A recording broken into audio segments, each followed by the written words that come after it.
চিনতে পেরেছিস আমাকে? আমি সেই মেয়ে যাকে 18 বছর আগে নদীতে ফেলে দিয়েছিলি, আর যার বাবা মাকে হত্যা করে তোরা এই রাজ্যের রাজা রানী হয়েছিস। হ্যাঁ, তুমি সেই মেয়ে? তুমি বেঁচে আছো? তোমাকে আগেই বলেছিলাম, দেখলে তো এখন। আমি তোমার পায়ে পড়ি, তুমি আমার স্বামীকে ছেড়ে দাও। আমাদের অনেক বড় ভুল হয়ে গেছে। হ্যাঁ হ্যাঁ, অনেক বড় ভুল করে ফেলেছিস তোরা।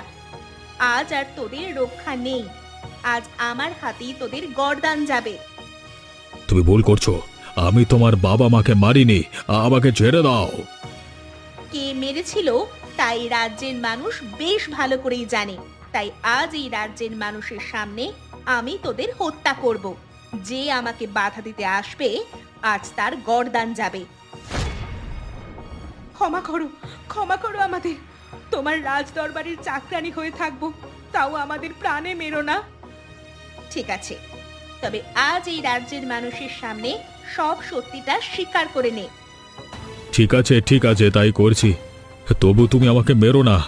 আমি মেরেছিলাম এ রাজ্যের আসল রাজা রানীকে, আর আর তাদের ফুটফুটে কন্যা সন্তানকে নদীতে ভাসিয়ে দিয়েছিলাম শুধুমাত্র এই রাজ্যে রাজা হওয়ার আশায়। ওদের দুজনকে নিয়ে রাজ দরবারে চলো। যেহেতু তারা মানুষ হত্যা করেছে, তাই তাদের শাস্তি মৃত্যুদণ্ড। তাদের দুজনকে ফাঁসিতে ঝুলিয়ে মৃত্যুদণ্ড দেওয়া হবে। আমি যে এখানে কোনো মিথ্যার আশ্রয় নিইনি, এটাই তার প্রমাণ। এত বছর আমি একটা জেলের ঘরে থেকেছি। সেখানে আমার বাবা মা সবাই রয়েছেন। আমি ছিলাম জেলের ঘরের রাজকন্যা। আজ আমি আমার সবকিছু ফিরে পেয়েছি, কিন্তু আমি ফিরে যাব সেই জেলের ঘরে।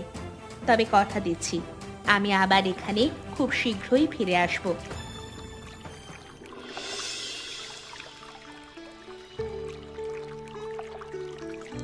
বাবা, ও বাবা, তুমি এখানে বসে কাঁদছো কেন? কে? মা আলো, তুই এসেছিস? কোথায় ছিলিস এতদিন? কি খেয়েছিস তুই? এতদিন পরে বাবার কথা মনে পড়লো। না বাবা, তোমাদের কথা আমার সব সময় মনে পড়েছিল, তাই তো ছুটে চলে এলাম। জানো বাবা, আমি আমার শত্রুদের বিনাশ করতে পেরেছি।